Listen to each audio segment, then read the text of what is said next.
And it now gives me great pleasure, yes, to introduce our first speaker, who really needs no introduction, but he is going to get one. Now, he began the day as a bachelor, and he's about to address you all for the very first time as a newly married husband. And for that, I don't think he just deserves a round of applause. If you can, I think you should give him a standing ovation. Ladies and gentlemen, please be on your feet. Put your hands together, give it up for our groom, Laurence.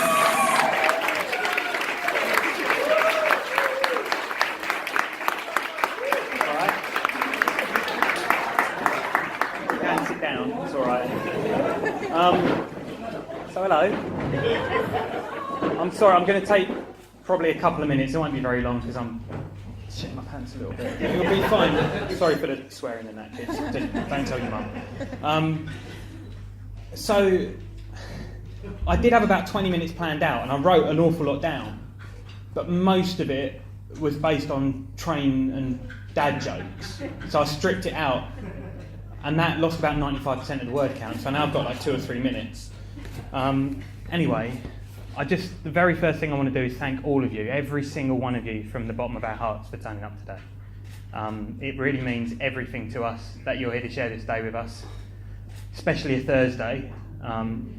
Although, to be fair, we've just given you an excuse for a long weekend, so I'm not so sure I should be thanking you. You maybe want to thank me later. So, tell you what I'm going to do. I'm going to give up on that, because I'm just going to keep looking down. I had so much planned out to say, and once I saw Andy at the end of the aisle today, it kind of all didn't mean as much as I wanted it to. I didn't cry earlier, and I was really proud of myself for that, but I'm about to, so this really has been the best day of my life. I have one outstanding memory in my mind, and I don't have the best memory for things that have happened to me, for various reasons. But the one thing I really do remember is the first time she walked past me, the first day we went out. And it's the smile she gave me.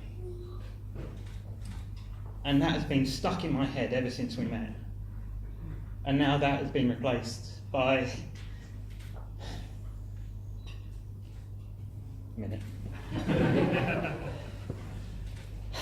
That has been replaced by seeing her walk down that aisle today. And I'm never going to forget that for the rest of my life. Because I think you'll all agree, she looks absolutely sensational today.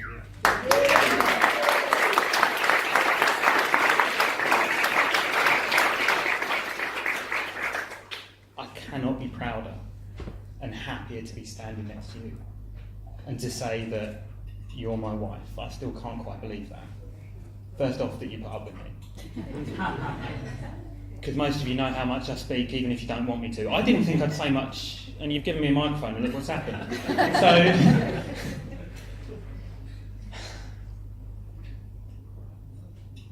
for the rest of my life, I'm going to do everything I can to be the best husband I can for you.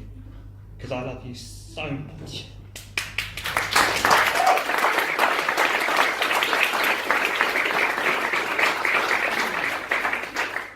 And I'm going to stop the soppy stuff now, because that's all you'll get out of me before I fall over and cry.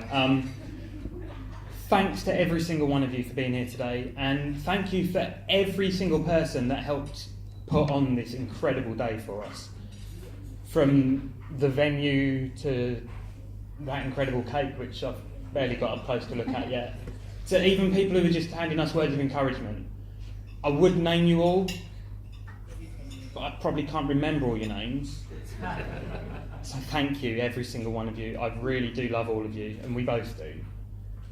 I had a long bit at the end of this, just to do with my granddad. Hello, you switch on.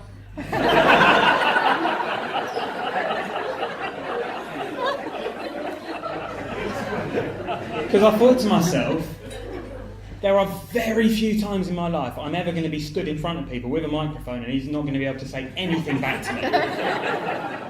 And I'm 30 years old and married now, so I'm going to have to say something to you. I'm very sorry. Simon? So, I just want to point out, a language with no vowels, men singing in groups together, and cheese on toast isn't a national identity. It's a night out. And I did want to be really brave and say swear words in front of you for the first time ever, but you're looking at me and I'm terrified.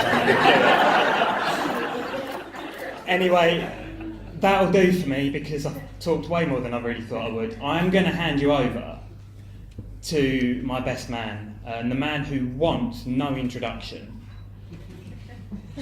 And you're going to have to come up here. Come on. Who's going to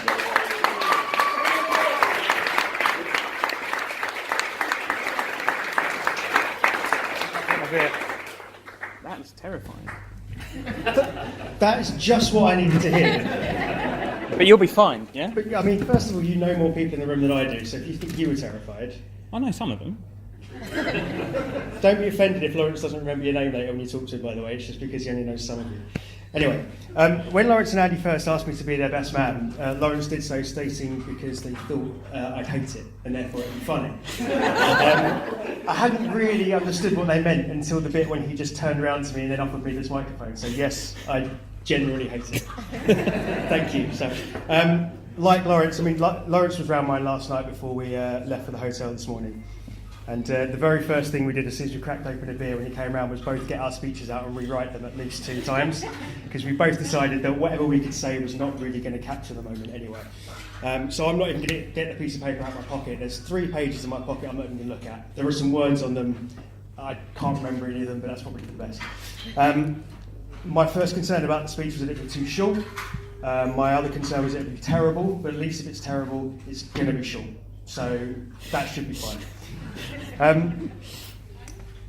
It's watching Laurence get choked up has kind of taken all of the soppy stuff that I wanted to say out of my mouth, because as much as I want to stand here and say lovely things about these 2 people, Laurence has said enough for the both of us. Not that I don't love you both intently, but I can't stomach it anymore, to be honest with you. So, I'm fairly sure that from a traditional point of view, I'm supposed to echo Laurence's thanks and thank you all for coming, especially those who've travelled incredible distances to actually come and join us today. Andie in particular has worked incredibly hard to make this day absolutely perfect. I hope you found it as perfect as you wanted it to be, because the day's been thoroughly enjoyable. So we can just have a quick round of applause for Andie.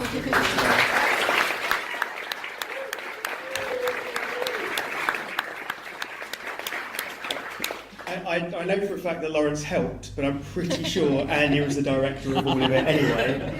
So we can thank Laurence, but I'm really not sure there's much point. Anyway. No.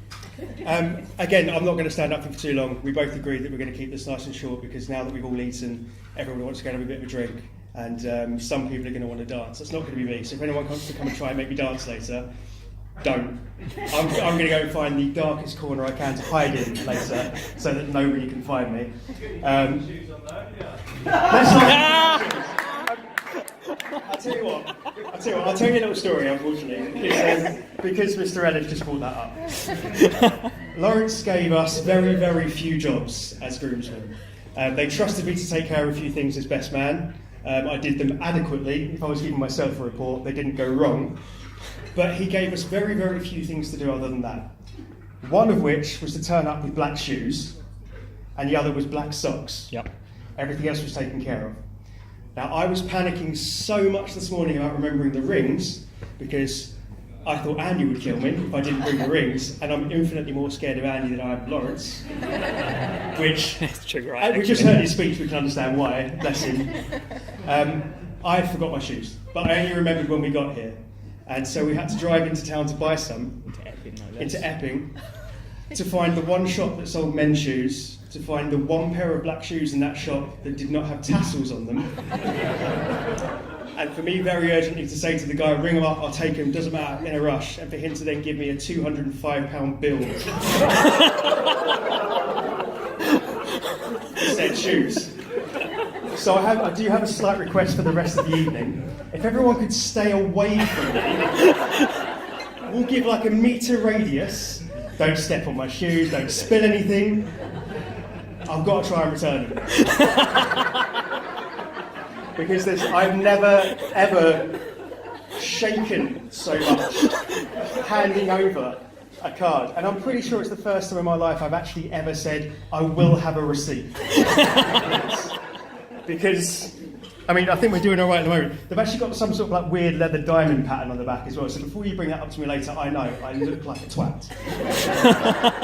But these two have rings on their fingers. So, I mean, who's really the twat?